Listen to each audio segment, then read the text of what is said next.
పునరుత్థాన శుభాభివందనములు దేవుని పక్షంలో మరియు కుటుంబ పక్షంలో మీ అందరికీ తెలియపరుస్తున్నాను.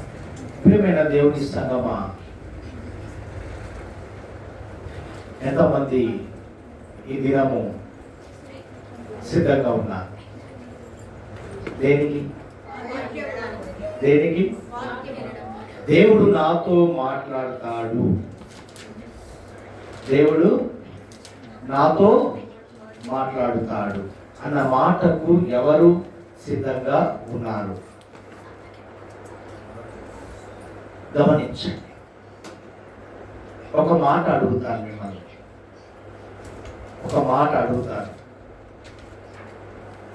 దేవుని ఉద్దేశ ప్రకారము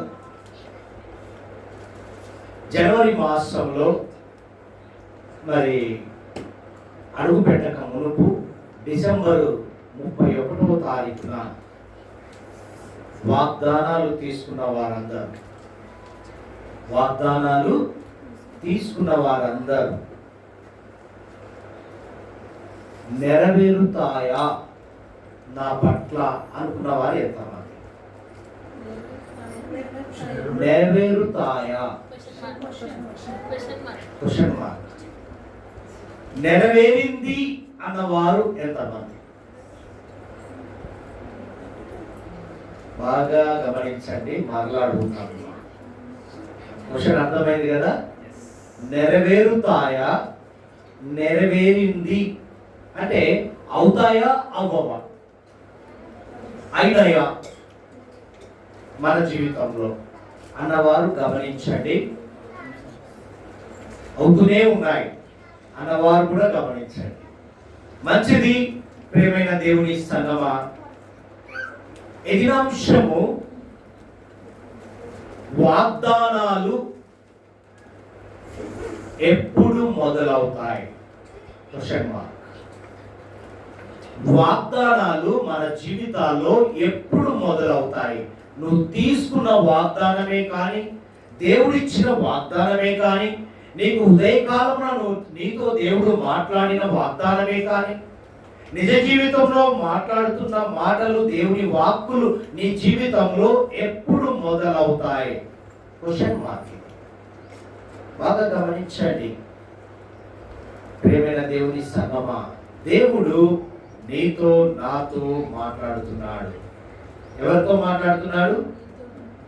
చెప్పేటప్పుడు అందరూ తలలు పైకెత్తాలి. ఎలా ఎత్తాలి? వినాలి. గమనించండి, ఒక అద్భుతమైనటువంటి మర్మాన్ని దేవుడు బయలుపరుస్తున్నాడు ఈ పునరుత్థాన.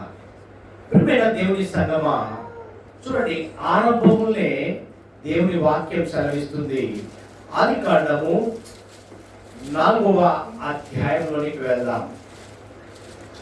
4వ అధ్యాయంలోనికి వెళ్దాం. మొదటి నుంచి చదువు. ఆదాము తన భార్య అయిన హవ్వను కూడినప్పుడు ఆమె గర్భవతి అయి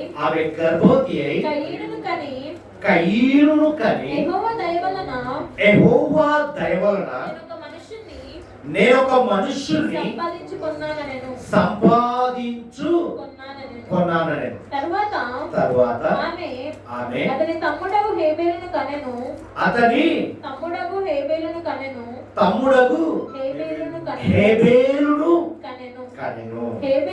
హేబేలు గొర్రెల కాపరి, కయీను భూమిని సేద్యపరచువాడు. బాగా గమనించండి, ఇక్కడ ఇద్దరిని ముందు పెట్టాడు దేవుడు.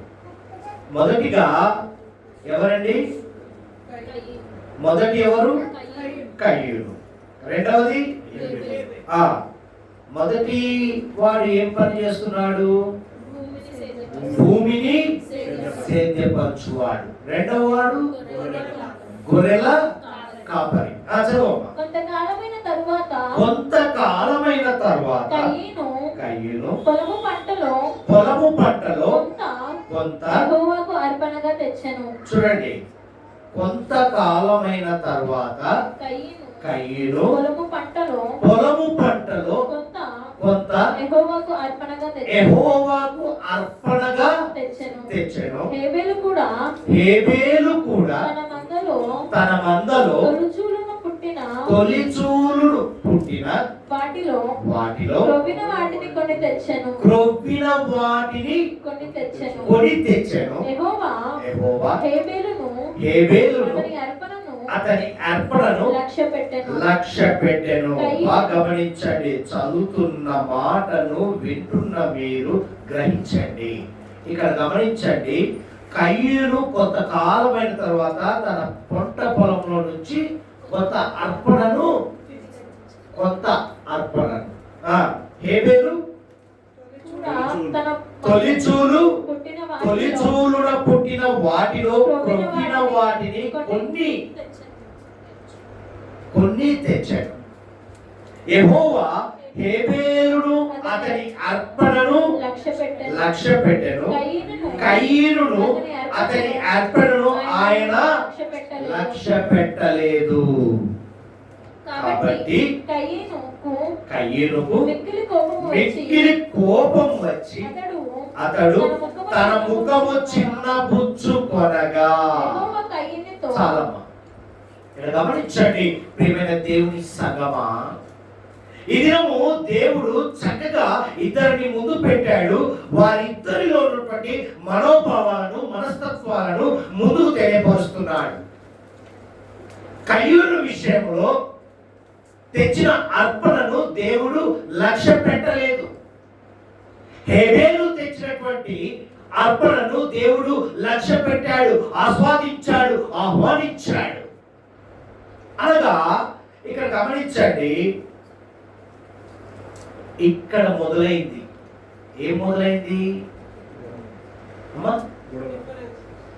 కాదు, ఇచ్చుట మొదలైంది. దేవునికి ఇవ్వటము ఆరంభంలో మొదలైంది. ఎవరి ద్వారా? కయీను హేబేలు ద్వారా ఇచ్చుట మొదలైంది. ఈ మొదలైన క్రమములో ఇక్కడ చూస్తే ఒక చక్కని మాట మనకు కనబడుతుంది. మనము ఇచ్చుటలో కూడా దేవుణ్ణి కించపరుస్తున్నాం. ఎందుకు ఈ సందర్భాన్ని దేవుడు పెట్టాడు? కయ్యేను చూపించాడు, హేబేలును చూపించాడు. మరెవరో కాదు, అన్నదమ్ములే. అన్నదమ్ములు ఇచ్చుటలో దేవుణ్ణి కించపరచుట కనపడింది. కాబట్టి కయ్యేను అర్పణను దేవుడు లక్ష్య పెట్టలేదు. హేబేలు అర్పణను దేవుడు ఇచ్చే విధానములో, ఒక కుటుంబంలో నుండి వచ్చే దానిని బట్టి దేవుడు లక్ష్య పెట్టే విధానాన్ని మన ముందు బయలుపరుస్తున్నాడు. దినం చూడండి, ఇచ్చుటలో కనబడుతున్న సందర్భాన్ని చూస్తే ఇక్కడ కయీను ఇలాగు చేశాడు. ఎలాగు చేశాడు చూడండి, అక్కడ ఏమని వ్రాయబడింది? అక్కడ అర్పణను ఎప్పుడైతే దేవుడు స్వీకరించలేదో తనకు కోపము వచ్చి ముఖము చిన్న పుచ్చుకొనగా. దేవుని యొద్దనే దేవుడు స్వీకరించలేదని చెప్పి ముఖాన్ని చిన్నపుచ్చుకున్నాడు. ఆ పుచ్చుకోవడంలో కోపముతో. మనం కూడా అంతే కదా. మనము ఏదైనా మాట కానీ ఏదైనా వస్తువు కానీ వారు స్వీకరించకపోతే, మాట కానీ వస్తువు కానీ ఇక ఏదైనా సరే, వెంబడే ఫేస్ లో ఫీలింగ్ ను బయటపరుస్తాం. అవునా? ఇది నిజం. అయితే దేవుడు ఈ దినము బయటపరుస్తున్న మాట చూడండి. ఇక్కడ కయ్యూను విషయంలో ఎందుకు ఇలా జరిగింది, హేబేలు విషయంలో ఎందుకు ఇలా జరిగింది అనేది రాను రాను మనకు దేవుడు బయటపరుస్తాడు. ప్రియమైన దేవుని సంగమా, చూడండి, ఇక్కడ ఎక్కడ మొదలైంది ఇచ్చుట? ఆరంభ దశలోనే ఆదాము సంతతి నుండే బయలుదేరి. అయితే చూడండి, ఆదికాండము 12వ అధ్యాయానికి వెళ్దాం. 12వ అధ్యాయానికి వెళ్దాం. బహు జాగ్రత్తగా దేవుడు మర్మాన్ని బయలుపరుస్తున్నాడు. 12వ అధ్యాయము మొదటి నుంచి చదువు. యెహోవా నీవు లేచి నీ దేశము నుండి నీ బంధువుల యొద్ద నుండి నీ తండ్రి ఇంటి నుండి బయలుదేరి దేశమునకు నేను నీకు చూపించు దేశమునకు వెళ్ళుము. దేశమునకు వెళ్ళుము. నిన్ను గొప్ప జనముగా చేసి నిన్ను గొప్ప జనముగా చేసి నిన్ను ఆశీర్వదించి నీ నామమును గొప్ప చేయుదును. నీ నామమును గొప్ప చేయుదును. గొప్ప చేయుదును. నీవు ఆశీర్వాదముగా నుందువు. నీవు ఆశీర్వాదముగా నుందువు. నీవు ఆశీర్వదించు వారిని నీవు ఆశీర్వదించు వారిని నిన్ను ఆశీర్వదించు వారిని నిన్ను ఆశీర్వదించు వారిని ఆశీర్వదించెదను. చూడండి, నిన్ను ఆశీర్వదించు వారిని ఆశీర్వదించుదును. నిన్ను దూషించు వారిని నిన్ను దూషించు వారిని శపించెదను. శపించెదను. భూమి యొక్క సమస్త వంశములు భూమి యొక్క సమస్త సమస్త వంశములు నీ యందు ఆశీర్వదించబడునని అబ్రాముతో అనగా. చాలా ఈ 3 వచనాలు గమనించండి. అక్కడేమో 3 వచనాలు 4 వచనాల్లో ఇచ్చుట మొదలైంది. ఇక్కడేమో ఆశీర్వాదము ఇక్కడ చూపిస్తున్నాడు దేవుడు. అక్కడ ఇవ్వడం ద్వారా ఇక్కడ ఆశీర్వాదాన్ని మొదలుపెట్టే క్రమంలోకి వచ్చాడు. అంటే అక్కడ ఇచ్చుట నేర్పాడు, ఇక్కడ ఆశీర్వాదాన్ని మొదలయ్యే క్రమాన్ని బయలుపరుస్తున్నాడు. ఆదాము ద్వారా ఇచ్చుట, అబ్రాము ద్వారా ఆశీర్వాదము మొదలవట. గమనిస్తే ప్రియమైన దేవుని సంగమా, ఈ వాగ్దానము ఎప్పుడు నెరవేరిందో అబ్రాము జీవితంలో ఇక్కడ చూపిస్తున్నాడు. ఎక్కడ చూపిస్తున్నాడు? రండి 14వ అధ్యాయంలోనికి వెళ్దాం. 14వ అధ్యాయం 18 మరియు షాలేము రాజైన మెల్కీసెదెకు రొట్టెను ద్రాక్షారసమును తీసుకొని వచ్చాడు. అతడు సర్వోన్నతుడగు దేవునికి యాజకుడు. అప్పుడు అతడు అబ్రహామును ఆశీర్వదించి ఆకాశమునకు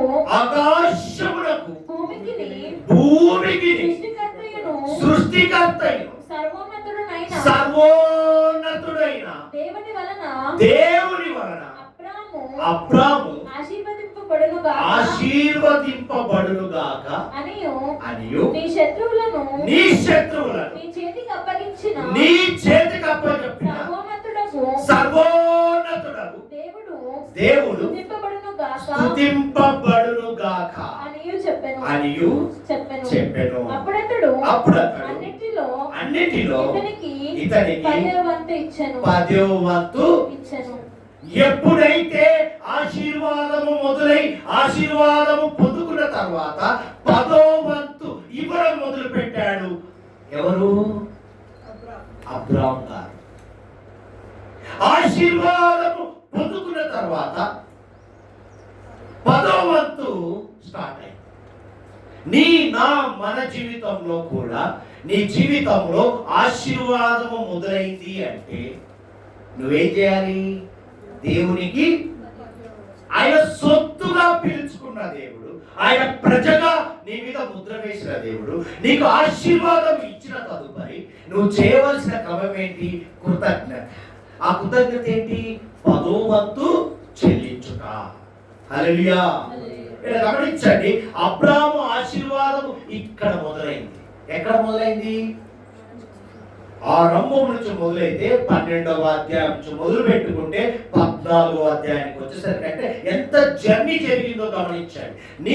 మన జీవితంలో కూడా దేవుడు మొదలు పెట్టాడు అంటే ఇవ్వడం మొదలు పెట్టేసరికి నీ జర్నీలో ఎన్నో అనుభవాలు నేర్పుతాడు. ఎన్నో చేదు అనుభవాలు గుర్తొస్తాయి. వాటన్నిటిని ఛేదించి దేవుడిచ్చే ఆశీర్వాదానికి నీవు ఏ విధంగా నిలబడతావో దేవుడు గమనిస్తాడు. హల్లెలూయా. దేవునికి మహిమ కలుగును గాక. 22వ అధ్యాయానికి వెళ్దాం. 22వ అధ్యాయానికి వెళ్దాం. ఆదికాండం 22వ అధ్యాయానికి వెళ్దాం. 10వ వచనం చదువు. అప్పుడు అబ్రహాము తన కుమారుని వధించుటకు, చూడండి మనందరికీ తెలుసు అబ్రహాము కుమారుడు ఎవరు? ఇస్సాకు. ఇస్సాకును ఇచ్చిన దేవుడు ఏమంటాడంటే, నువ్వు లేచి నీ కుమారుని తీసుకొని ఇదంతా మనం చదువుతాం 22వ అధ్యాయంలో మాట్లాడుకుంటూ వస్తుంటే 10వ వచనం చదువు. అప్పుడు అబ్రహాము అబ్రహాము తన కుమారుని వధించుటకు తన తన చెయ్యి చాపి కత్తి పట్టుకొనగా యెహోవా దూత యెహోవా పరలోకము నుండి నుండి దేవునికి తెలియదా ఇవ్వడం మొదలు పెట్టాడు, ఇచ్చేశాడు. ఇచ్చిన దాన్ని దేవుడు ఏం చేస్తున్నాడు బాగా గమనించండి, టెస్ట్ చేస్తున్నాడు. నీకు ఆశీర్వాదము ఇచ్చే ముందు దేవుడు నిన్ను గమనిస్తాడు. ఇచ్చిన దేవుడు, గమనించే దేవుడు నీతో నాతో జీవించుతున్నాడు. ఇచ్చాడు, అందరికీ తెలుసు. లేక లేక ఇచ్చాడండి, మరలా అడుగుతున్నాడండి. ఆయన ఇచ్చాడు, ఆయన తీసుకుంటాడు. ఎవరి కాన్సెప్ట్ అది? యోబును గుర్తు చేస్తున్నాడు. మరలా అంటున్నాడు, చదవమ్మా. యెహోవా దూత పరలోకం నుండి అబ్రహామా అబ్రహామా అని అతన్ని పిలిచెను. అందుకు అతడు చిత్తము ప్రభువా. సంశయంతో ఉన్నాడా? ఇచ్చిన దేవుడు అడిగాడని చెప్పి ధైర్యంగా, నిబ్బరంగా, సంతోషంగా, సిద్ధపాటు కలిగి దేవునికి ఇవ్వడానికి రెడీ అయ్యాడు. మనమైతే ఏం చేస్తాం? సంశయం, ఎనికి ముందుకు మన పని అది. ఇవ్వటములో మనము చేస్తున్న క్రమాన్ని దేవుడు గుర్తు చేస్తున్నాడు. ఏం చేశాడు అక్కడ? చదవండి. అప్పుడు ఆయన ఆ చిన్నవాని మీద చెయ్యి. ఇక్కడ గమనించండి ప్రియమైన దేవుని బిడ్డారా, నీలో నాలో మనలో విశ్వాసాన్ని గమనిస్తున్నాడు దేవుడు. నీ విశ్వాసానికి ఒక పరీక్ష, ఆ పరీక్ష నిరీక్షణ కలిగి నువ్వు జీవిస్తున్నావా? నీ ఓపికను గమనించాడు దేవుడు. అబ్రహాము విషయంలో కూడా ఓపికను గమనించాడు, ఆసక్తిని గమనించాడు. ఇచ్చిన దేవుని అడుగుతున్నప్పుడు ఇస్తాడా లేదా అని టెస్ట్ చేశాడు. ఆ పరీక్షలో పరిశీలన జరిగింది, పరీక్షింపబడ్డాడు. వెండిలోని మర్చును తొలగించినట్టుగా విశ్వాసాన్ని పరీక్షించిన దేవుణ్ణి గమనించండి. ఇక్కడ చూడండి, ఆ చిన్నవాని మీద చెయ్యి వేయకుము, అతనిని ఏమియో చేయకుము, నీకు ఒక్కడై ఉన్న నీ కుమారుణ్ణి నాకియ్యవెను తీయలేదు గనుక హల్లెలూయా. నీవు దేవునికి భయపడువానివని ఇందువలన నాకు కనబడుచున్నది. నువ్వు ఇచ్చే విషయంలో దేవుని యందు భయభక్తులు బయలుపరచబడతాయి. ఈ దినము దేవునికి మహిమ కలుగును గాక. ఎంత గొప్ప దేవుడు అండి. ఏమంటున్నాడు ఇక్కడ? ఏమంటున్నామా? నీకు ఒక్కడై ఉన్న నీ కుమారుని నాకియ్యవెను తీయలేదు గనుక. బాగా గమనించండి, నిలబత్యం దేవుడే ఇచ్చేది. ఎవరిస్తారు? దేవుడు ఒక్కసారి నిలబత్యం అడిగితే నువ్వేమంటావు? సంశయముతో ఉంటావు. ఇచ్చావా? అంత రెట్టింపు దీవెనిస్తాడు. హల్లెలూయా. ఇచ్చావా? అంతకు రెట్టింపు దీవెన ఇవ్వడానికి దేవుడు సిద్ధంగా ఉన్నాడు. ఇది నిజమా? అనుభవంలో నుంచి అనుభవ రుచి చూసిన వారు మాత్రమే గమనించగలరు. దేవునికి మహిమ కలుగును గాక.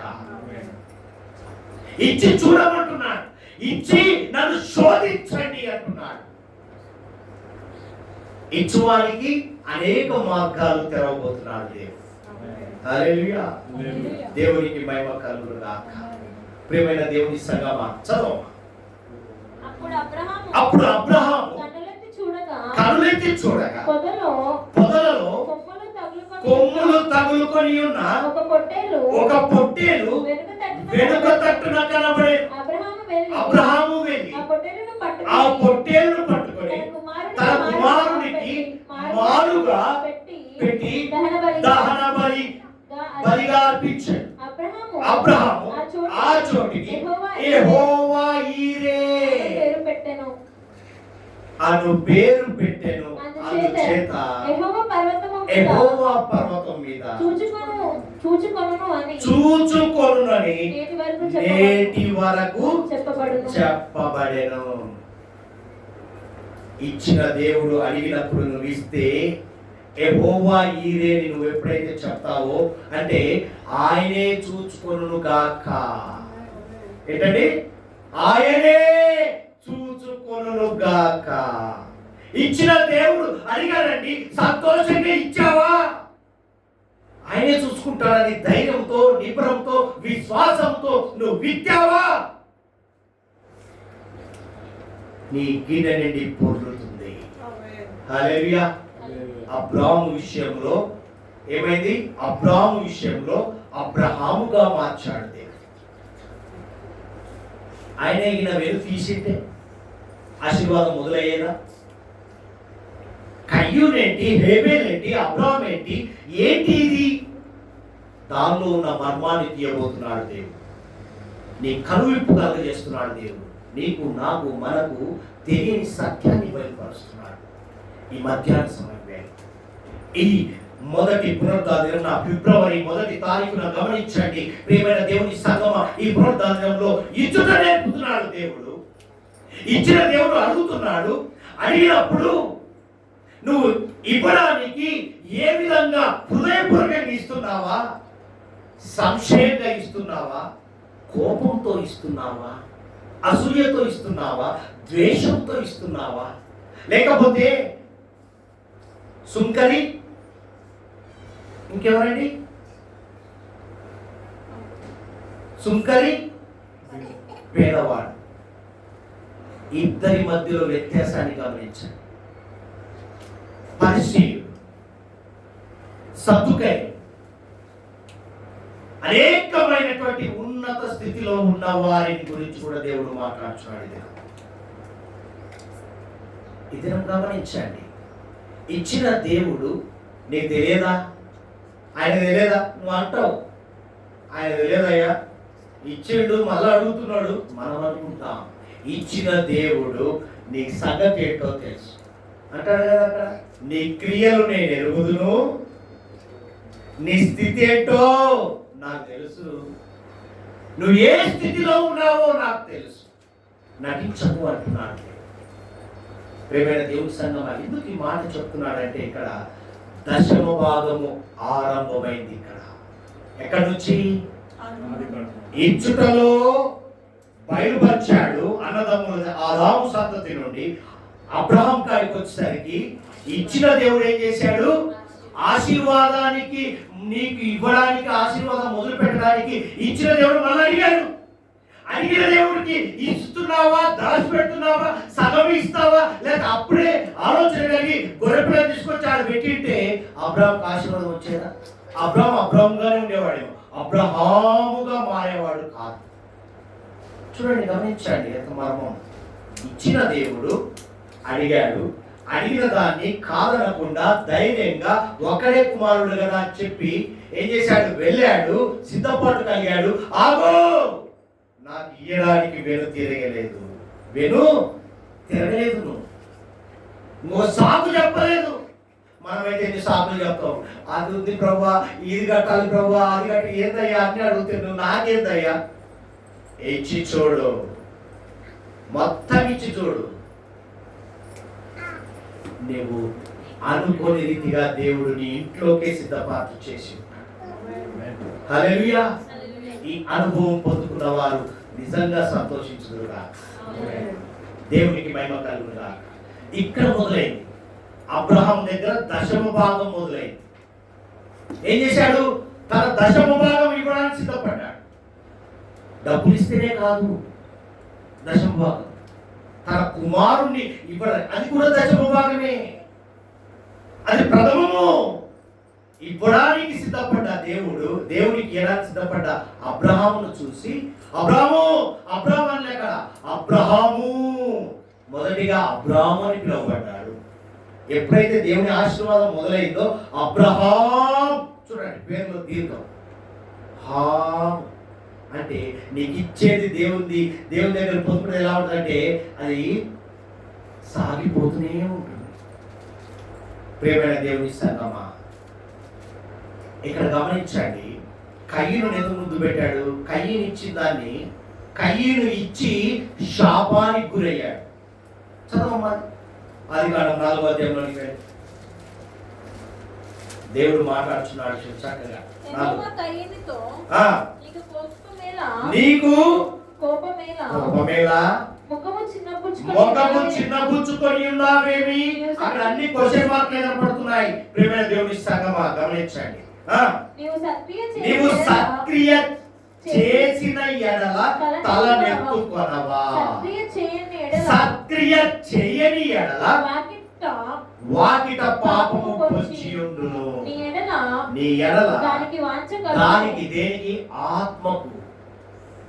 దానికి అంటే నీ ఆత్మకు వాంఛ కలుగును, నీవు దానిని ఏలుదు. ఏమి వచ్చింది ఆత్మకు? కోపం, ద్వేషం, అసూయ. తమ్ముడిని ప్రేమించాడే, తమ్ముడు తెచ్చిన దాన్ని అది చిన్నదే, నేను తెచ్చింది పెద్దదే అనుకున్నాడేమో. శాపం వచ్చింది. చూడండి అక్కడ కయ్యూను తన తమ్ముడైన హేబేలుతో, బాగా గమనించండి, హేబేలుతో మాట్లాడెను. వారు పొలములో ఉన్నప్పుడు కయ్యూను తన తమ్ముడైన హేబేలు మీద పడి, అంటే అక్కడ ఏమేమి జరిగిందో మనం ఊహించుకుంటే, కోపము ఎలాంటిదండి? క్షణపాటు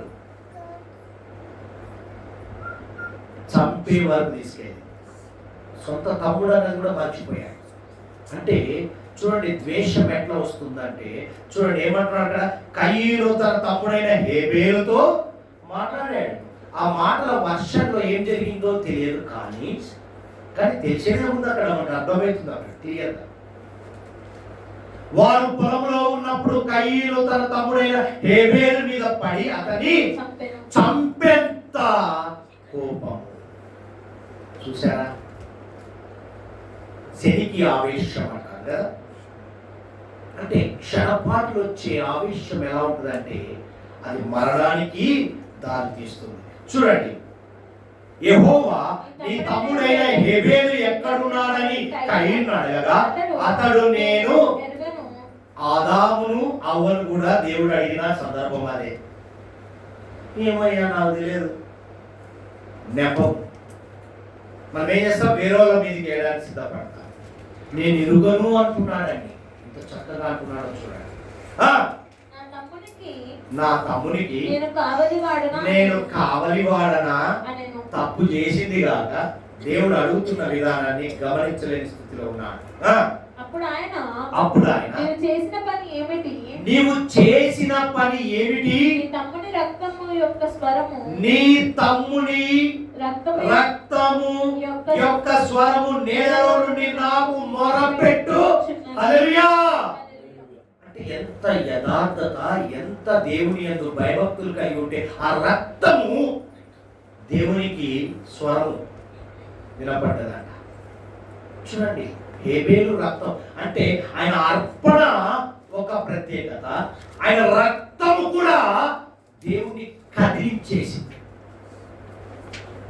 అంటే నీలో ప్రతిదీ కూడా హేబేలు లాగా కనబడును గాక.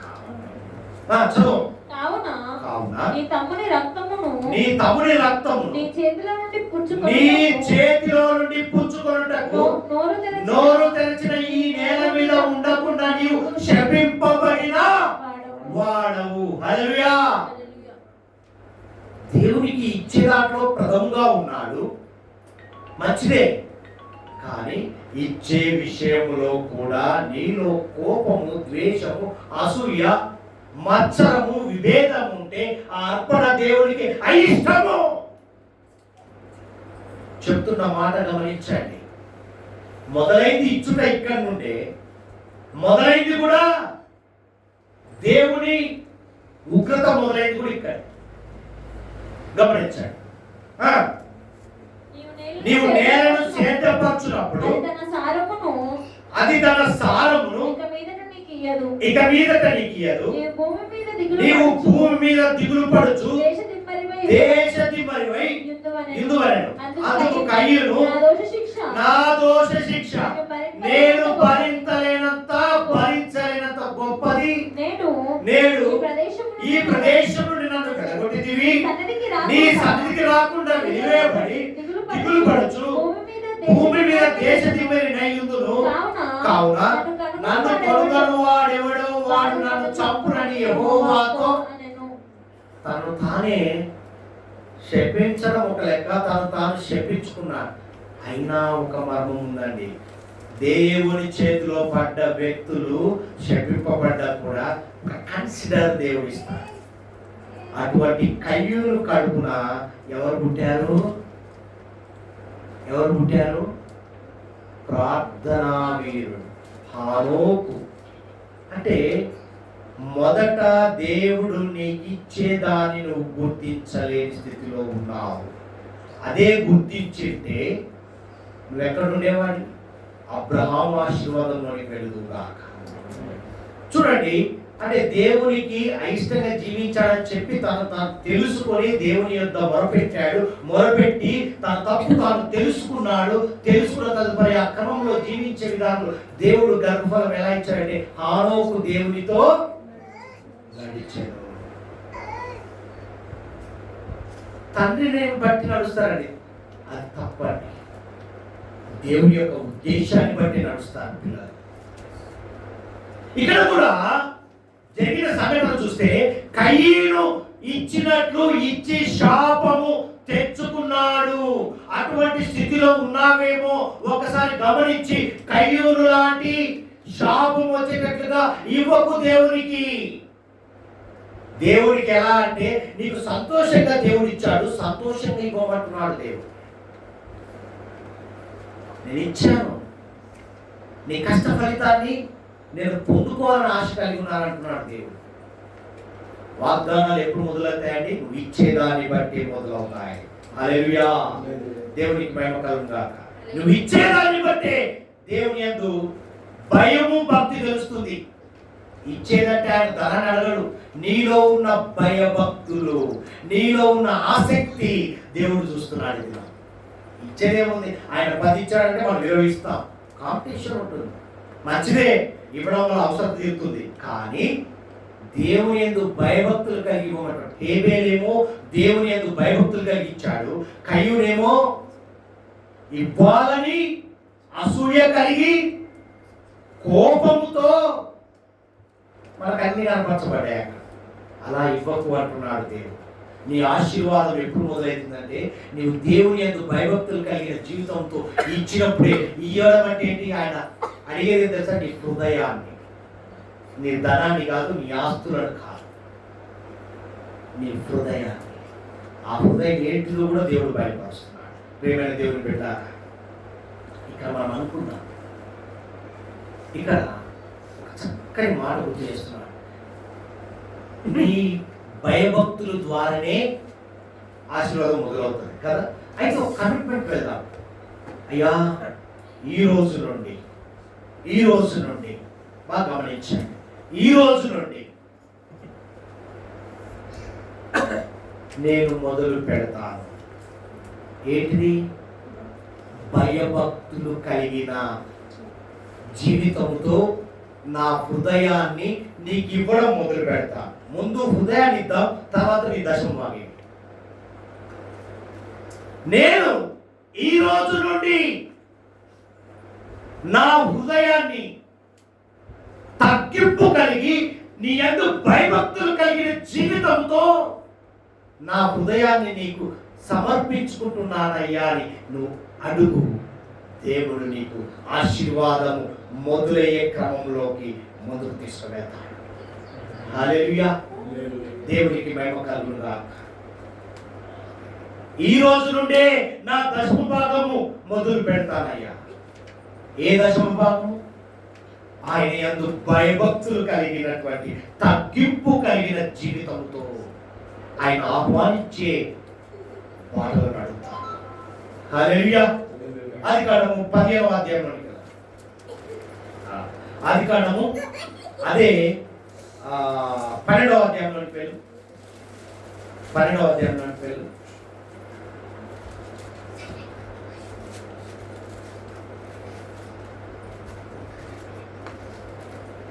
12 కంటే 22వ అధ్యాయంలో బాగా చక్కగా అక్కడ ఒక మర్మం ఉంది.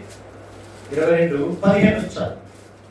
యెహోవా దూత యెహోవా దూత బాగా గమనించండి. యెహోవా దూత రెండవ మారు పరలోకం, చూడండి, మొదటిగా కుమారుడి విషయంలో బాగా గమనించండి. రెండవ మారు పరలోకం నుండి అబ్రహామును పిలిచి ఇట్లా నేను నీవు నీకు ఒక్కడే అయ్యున్న నీ కుమారుని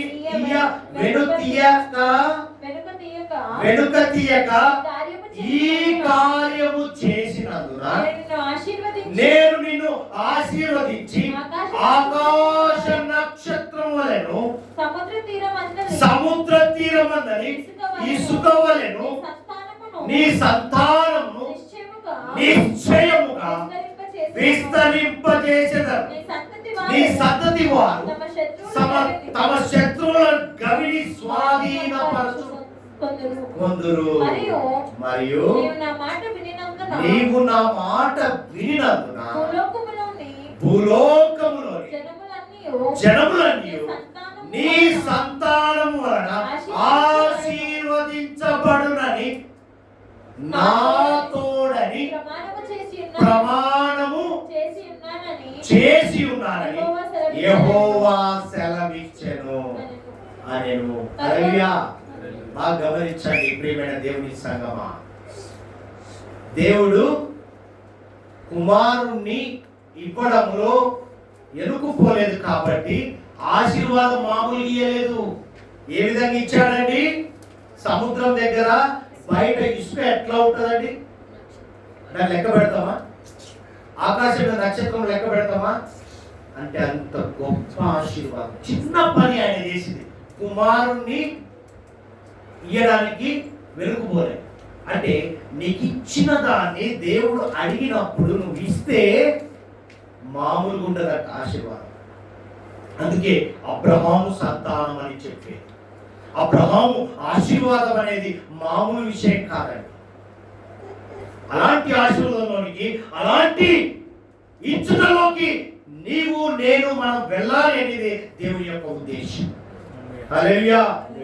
దేవునికి మహిమ కలుగును గాక. ప్రియమైన దేవుని బిడ్డలారా, ఇక్కడ చూడండి, దశమ భాగము ఇచ్చుట మొదలు పెట్టిన తర్వాత ఆశీర్వాదము ఇచ్చాడంటే మామూలుగా ఇవ్వలేదు. దేవుడు ఎంత గొప్పగా ఇచ్చాడండి. చూడండి ఎంత చక్కగా అంటున్నాడు. ఒక్కోసారి మనం ఏం చేయాలంటే మన చెవులకు పని పెట్టాలి. నా చెవులు ఏమనాలి? ఇలా చేయి పెట్టుకొని మనం అనాలి ఒకసారి, నా చెవులు. అప్పుడప్పుడు విను.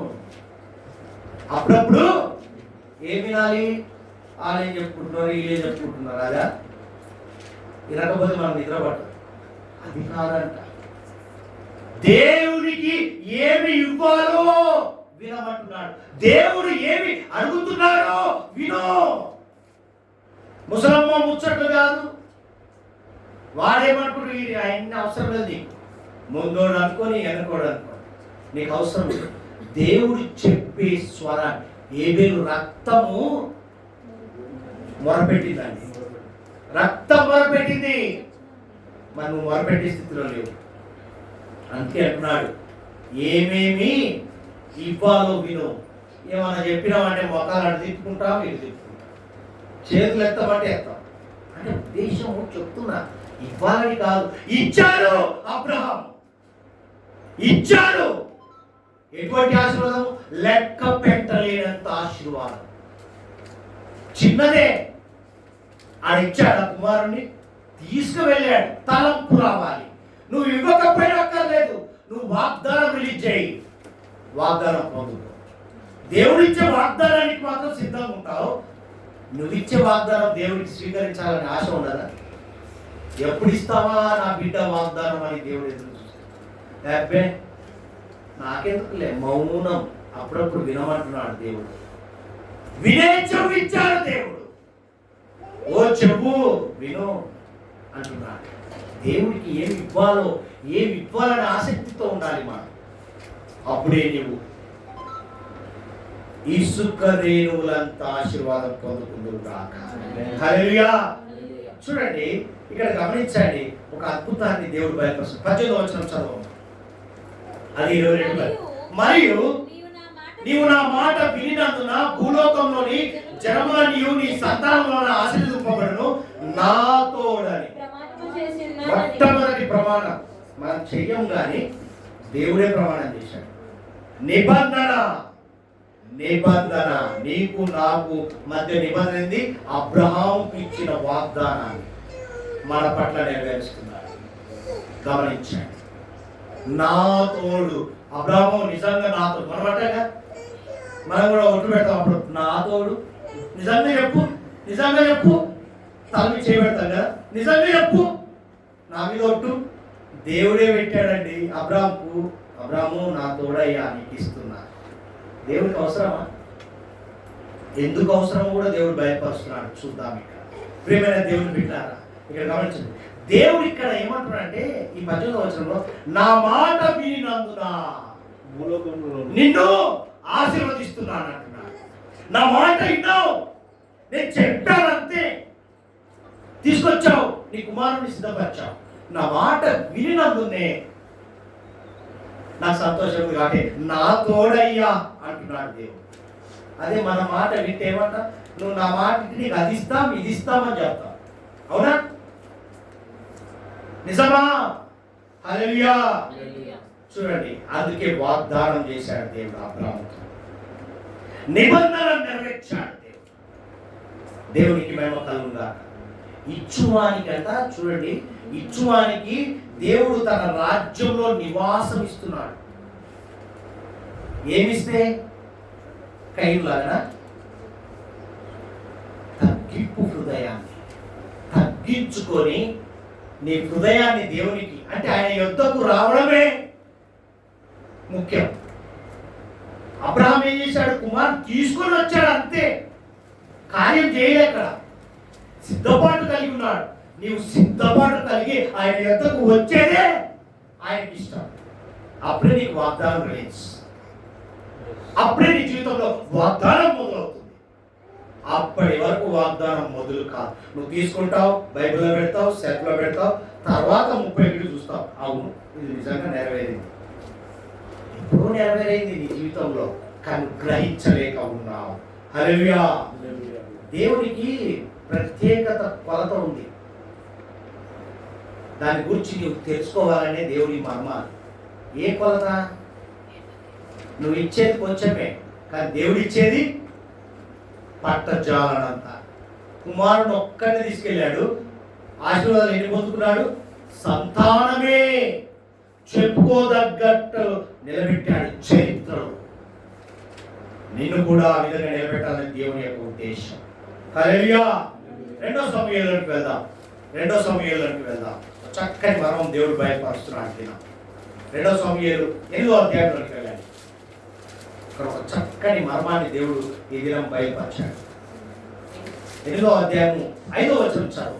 మరియు దమస్కులోనున్న సిరియనులు శోభారాజుకు హదదేజరు నాకు సహాయం చేయరాగా దావీదు సిరియనులలో 22,000 మందిని ఓడించి దమస్కు వశమునున్న సిరియా దేశమందు దండును ఉంచగా సిరియనులు దావీదునకు దాసులై కప్పము చెల్లించుచుండిరి. దావీదు ఎక్కడికి పోయినను యెహోవా అతన్ని కాపాడుచుండెను. యుద్ధము చేయడానికి దేవుని యొక్క ఉద్దేశము దావీదును కాపాడడానికి. దావీదు ఎందుకు దావీదును కాపాడడానికో చదువు. సేవకులకున్న బంగారు డాళ్ళు దావీదు పట్టుకొని యెరూషలేమునకు తీసుకొని వచ్చాడు. మరియు బేతేహు బేరోతై అను హదదేజరు పట్టణములలో దావీదు రాజు విస్తారమైన ఇత్తడిని పట్టుకొనెను. దావీదు హదదేజరు దండు అంతయు ఓడించిన సమాచారము హమాతు రాజైన తోయికి వినబడెను. తోయికి యుద్ధము జరుగుచుండెను గనుక దావీదు హదదేజరుతో యుద్ధము చేసి అతన్ని ఓడించి తోయి విని తన కుమారులకు యోరాము చేతికి వెండి బంగారు ఇత్తడి వస్తువులు కానుకలుగా అప్పగించి కుశల ప్రశ్నలు అడిగి దావీదుతో కూడా సంతోషించుటకై అతని దావీదు వద్దకు పంపెను. రాజైన దావీదు తాను జయించిన జనముల యొద్ద పట్టుకొనిన వెండి బంగారములతో వీటిని చేర్చి యెహోవాకు ప్రతిష్ఠించెను. ఏంటిది? అక్కడొచ్చింది ఇక్కడొచ్చింది అన్ని తీసుకొని ఏం చేశాడు? యేసు ప్రభు అంటే యెహోవా దేవునికి ఉన్న సంబంధాన్ని ఇక్కడ బయలుపరుస్తున్నాడు. అంటే దేవునికి మొత్తం ఇచ్చేశాడు. ఆయనకు వచ్చిన దాన్ని అంతా ఏం చేశాడండి? మనమైతే ఏం చేస్తాం? రైట్ అడదాచిపెట్టు. అంటే యుద్ధము చేస్తున్న క్రమంలో దావీదుకు వచ్చినటువంటి సంపద అంతా దేవునికి ఇచ్చేశాడా? చూడండి, అందుకే ఇక్కడ దేవుడు అడగకుండానే దావీదుకు అన్నింటినీ సమర్పించుకున్నాడు. కాపాడడం మొదలు పెట్టాడు, తర్వాత ఆశీర్వదించడము మొదలు పెట్టాడు. అదే మనమైతే ఏం చేస్తాం? ఎవరిదో రా బాబు, మనకు వచ్చింది ఎంజాయ్ చేద్దాం. దేవునికి ఇవ్వడం మొదలు పెట్టాడు. దావీదు ఇచ్చాడు, ఆశీర్వాదంలోనికి వెళ్ళాడు. కాపాడడం అంటే రక్షించడానికి సిద్ధపడ్డాడు. దేవుడు తన మనోభావాన్ని దేవుడు గురిపెట్టాడు, గుర్తించాడు. నీ మనో అభిష్టాలను దేవుడు గమనిస్తాడు. గమనించండి, ఇక్కడ గమనిస్తే చూసారా ప్రేమైన దేవుని బిడ్డారా, అందుకు దావీదుని ఏం చేశాడంటే అతిగా ప్రేమించడం మొదలు పెట్టాడు. దేవుడు ప్రేమించాడా? ఎన్నో పలుమార్లు రక్షించాడు దేవుడు. తన మామ వెంటాడుతున్న సమయంలో తన ఇంటి వారే కదా, కొన్నిసార్లు మన ఇంటి వారే మనకు శత్రువులు అవుతారు. అప్పుడు ఏం చేస్తారు తెలుసా? బయట ఎవరు రక్షించారు? దేవుడే. ఎందుకు? నువ్వు దేవుని మీద ఆధారపడతావు కాబట్టి ఆయన అనుకుంటున్నాడు. కానీ మనమేమో మనుషుల వైపే చూస్తున్నాం. అందుకే దేవుడు కయ్యూను ఇచ్చినట్లు ఇచ్చి శాపం పుచ్చుకోకు అంటున్నాడు. ప్రియమైన దేవుని బిడ్డారా, చూడండి, ఇక్కడ దేవుడు ఆశీర్వదించాడు అంటే దావీదు ఇక్కడ చూపిస్తున్న క్రమాన్ని బట్టి. అవునా? అదే దాచిపెట్టుకోవడం మొదలు పెడితే చేసేవాడు. ఇప్పుడు పౌరు భక్తులు కొరింథీ సంఘంతో ఏం చెప్తారో చూడండి. మొదటి కొరింథీలోనికి రామా త్వరగా. మొదటి కొరింథీలో రాయబడిన మాటను చూద్దాం. 15వ అధ్యాయంలోనికి వెళ్ళు. 27-28 వచనాలు చూడండి. దేవుడు నిదానంగా కరెక్ట్ అక్కడ ఒక మర్మం ఉందిరా. దేవుడు సమస్తమును క్రీస్తు పాదముల క్రింద. చూడండి, దేవుడు యెహోవా దేవుడు సమస్తమును యేసు క్రీస్తు పాదముల క్రింద లోపరచి ఉంచెను. సమస్తమును చెప్తున్నాడు పౌరు. ఓ కొరింథీలో ఉన్న సంఘ విశ్వాసులారా, ఆ విశ్వాసంలో ఉన్న మీరు కూడా లోపాలు కలిగి ఆయా కుశల ప్రశ్నలు వేస్తున్న వాళ్ళని గమనించండి. ఏమంటాడు తెలుసా? ఆ తండ్రి కుమారుడిని పంపించి సమస్తాన్ని ఆయన పాదముల కింద పెట్టాడు. సమస్తమును లోపరచబడి ఉన్నదని చెప్పినప్పుడు ఆయనకు సమస్తమును లోపరచబడిన వాడు తప్ప సమస్తమును లోపరచబడి ఉన్నదను సంగతి విషయమే. మరియు సమస్తమును ఆయనకు లోపరచబడినప్పుడు దేవుడు సర్వముగు నిమిత్తము కుమారుడు తన సమస్తమును లోపరచిన దేవునికి ఏమర్థమైంది? ఏమర్థమైంది చెప్పాలి? ఇచ్చిన తండ్రికి సమస్తాన్ని తన పాదముల కింద పెట్టినప్పుడు తను కమాండింగ్ చేయొచ్చు. కానీ తండ్రి ఆజ్ఞను ఎక్కడన్నా పాటించకుండా ఉన్నాడా? మరణాన్ని అప్పచెప్పేంత పని కుమారుడు అప్పచెప్పాడు. తాను రిక్తులుగా చేసుకొని తండ్రి ఆజ్ఞను ఏం చేశాడు? పాటించాడు. అంటే సిలువ అంటే మరణానికి అప్పచెప్పడానికి తండ్రి చెప్పిన మాట జవదాటకుండా తన శరీరాన్ని అప్పచెప్పాడు. అన్ని ఆయన చేతులు ఉన్నాయి. మరణాన్ని తప్పించుకునే పవర్స్ ఉన్నాయి. కానీ తన మరణము ద్వారా ఒక ఉపయోగం ఉంది నరునికి అని గమనించి తాను రిక్తునిగా లోబడ్డాడు. అంటే ఇచ్చిన దేవునికి, ఆజ్ఞ ఇచ్చిన దేవునికి అన్ని తెలుసు, అన్ని నీ చేతులకు అప్పచెప్పాడు, నీ పాదముల క్రిందనే ఆశీర్వాదాలు ఉన్నాయి, నువ్వు గమనించలేక లోబడక చివరిగా ఏం చేస్తున్నాడు? నువ్వు తగ్గించుకొని జీవించకుండా లోబడి తత్వము లేక ఆశీర్వాదాలు కోల్పోతున్నావు. కయ్యూను ఆ విధంగా అయిపోయాడు. హేబేలు తగ్గించుకున్నాడు కాబట్టి అక్కడ స్వీకరించబడింది. ఇచ్చే విషయంలో కూడా తగ్గింపు కలిగి జీవించమంటున్నాడు. నువ్వు ఇస్తున్నావు, అది చిరిగిపోయిన సంచే, గమనించమంటున్నాడు. ఇక్కడ చూడండి, అయితే ఒక చక్కని ఎక్కడి నుంచి ఆశీర్వాదం మొదలవుతుందంటే ఎవరి ద్వారా మొదలవుతుందండి? ఎవరి ద్వారా మొదలవుతుంది? ఇంట్లో బాగా గమనించండి. ఎవరి ద్వారా ఆశీర్వాదం మొదలవుతుంది? మీకు ఒక ప్రశ్న ఇది. ఎవరి ద్వారా మొదలవుతుందండి ఇంట్లో? అస్సలుగా యజమానురాలు. ఇవ్వాలన్నా వద్దన్నా పెట్టాలన్నా చూడు రండి, వాక్యం కావాలి, మనకు సత్యం కావాలి, మాటలు వద్దు. 2వ రాజుల్లోనికి వెళ్ళాలి, 4వ అధ్యాయంలోనికి వెళ్ళాలి. చివరిగా 2వ రాజుల గ్రంథము 4వ అధ్యాయము 8వ వచనం చదవం. చక్కని మాట. ఒక దినమందు ప్రవక్త గారు చూడండి, ఎలీషా షూనేము పట్టణము పోగా అతడ గనురాలైన యొక్క స్త్రీ భోజనముకు రమ్మని అతని బలవంతము చేసెను కనుక అతడు ఆ మార్గమున వచ్చినప్పుడెల్లా ఆమె ఇంట భోజనము చేస్తూ వచ్చాడు. కాగా ఆమె తన పెనిమిటిని చూచి మన యొద్దకు వచ్చుచు పోచున్నవాడు భక్తిగల దైవజనుడని నేను ఎరుగుదును. వాళ్ళు రాసింది వేరయ్యా, మా కాన్సెప్ట్ వేరే. మళ్ళీ వాడి వచ్చినప్పుడల్లా పెట్టి చేసి చాకరి ఎవరికి ఇది అంటున్నావేమో, జాగ్రత్త సుమా. చదువు. ఈయన మొదటిగా ఏమన్నాడు తెలుసా? గనురాలైన స్త్రీ. అంత మంచి పేరుంది మీకు ఈ చుట్టలో. ఒకవేళ అబ్రహాం గారు భార్య మాట వినింటే ఆశీర్వాదం ఆగేదేమో కదా.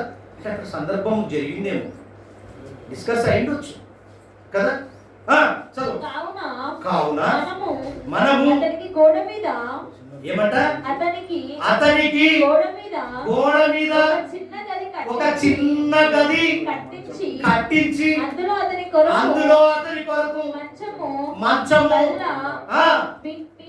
పీట దీపస్తంభమును ఉంచుదుము.